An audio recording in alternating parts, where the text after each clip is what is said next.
welcome back to my English grammar video.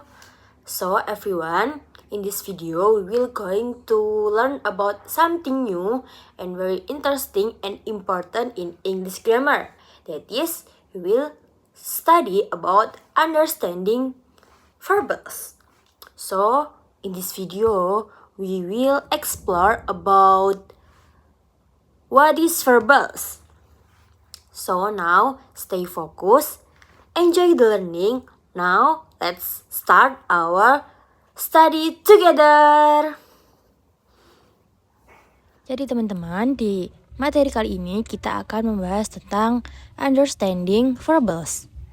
A verbals is a verb that is being used as another part of speech rather than a verb.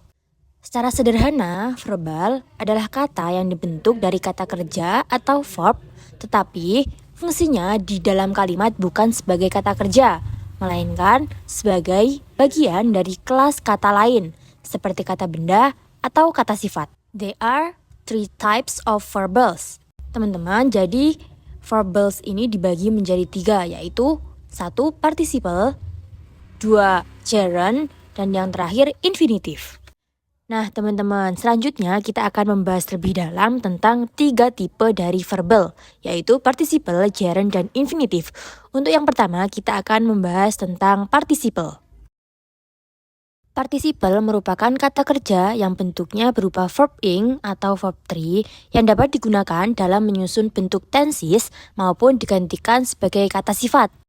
Jadi teman-teman, memang participle ini bentuk dasarnya merupakan kata kerja atau verb, tetapi dari kata kerja tersebut dapat beralih fungsi menjadi kata sifat atau adjektif. Participle terbagi menjadi 2, yaitu active participle dan passive atau past participle. Yang pertama, participle ending in a ing are present participle.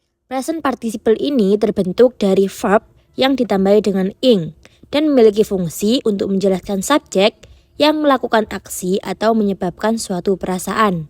Selanjutnya yang kedua ada participle ending in an ed are past participle, yang mana memiliki fungsi yaitu menjelaskan subjek yang menerima aksi atau merasakan sesuatu. Selanjutnya teman-teman, dalam penggunaannya kata kerja ini atau participle dibagi menjadi 5 fungsi utama. Yang pertama yaitu sebagai adjektif atau sebagai kata sifat. Contohnya, the crying baby.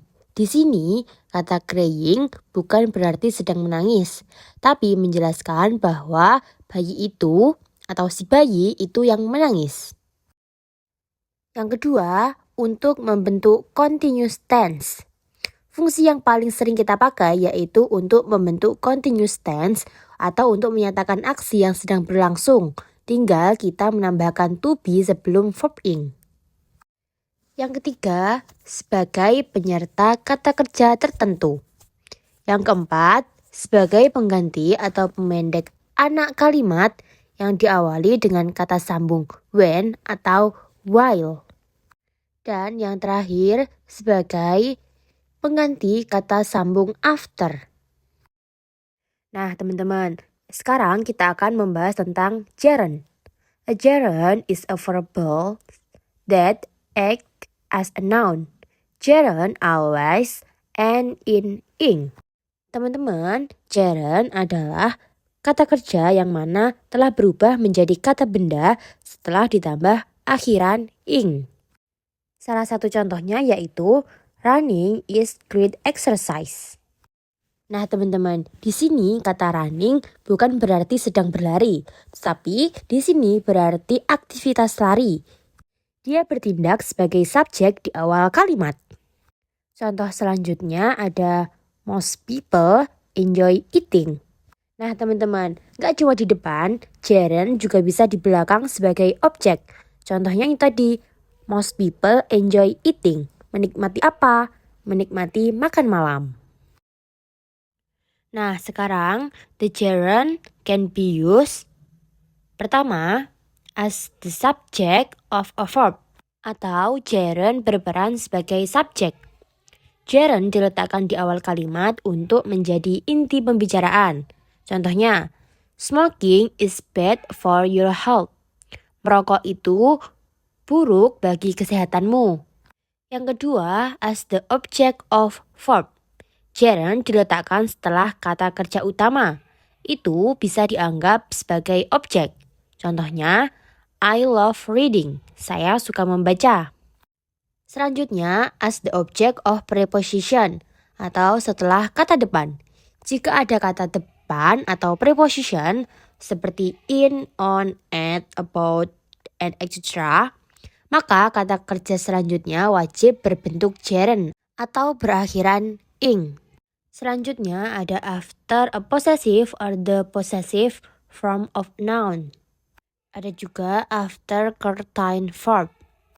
Memang ada beberapa kata kerja yang memang harus berpasangan dengan gerund, bukan to infinitive.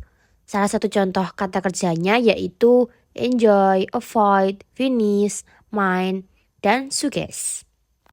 Ada juga special combination atau kombinasi khusus.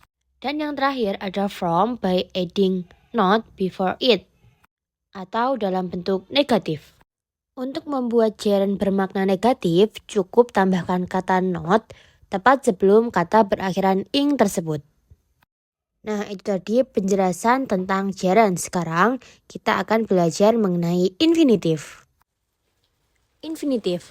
An infinitive is a verbal that appears with the word to and acts as a noun, adjective, or adverb. Jadi teman-teman, infinitive ini adalah bentuk dasar dari kata kerja atau base form.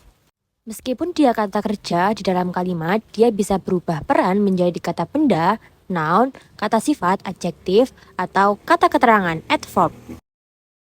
Ciri utamanya yaitu adalah penggunaan kata to sebelum kata kerja tersebut. There are two types of infinitive. Infinitive sendiri dibagi menjadi dua. Yang pertama ada present infinitive. Bentuk yang paling dasar dan paling sering kita temukan, yaitu hanya menambahkan kata to dan selanjutnya dilanjut verb. Selanjutnya yang kedua ada perfect infinitive. Bentuk ini digunakan untuk menunjukkan bahwa aksi tersebut terjadi sebelum waktu kata kerja utamanya, yaitu dengan menambahkan to have dan verb 3 atau to have been dan verb 3. After we learn together about explanation, understanding verbs, we know if verb can do more than just show an action, but verb can act as noun, adjective, and adverb too. So everyone, thank you very much for watching and learning with me. Keep practicing and never stop learning English. Thank you very much. See you in the next video.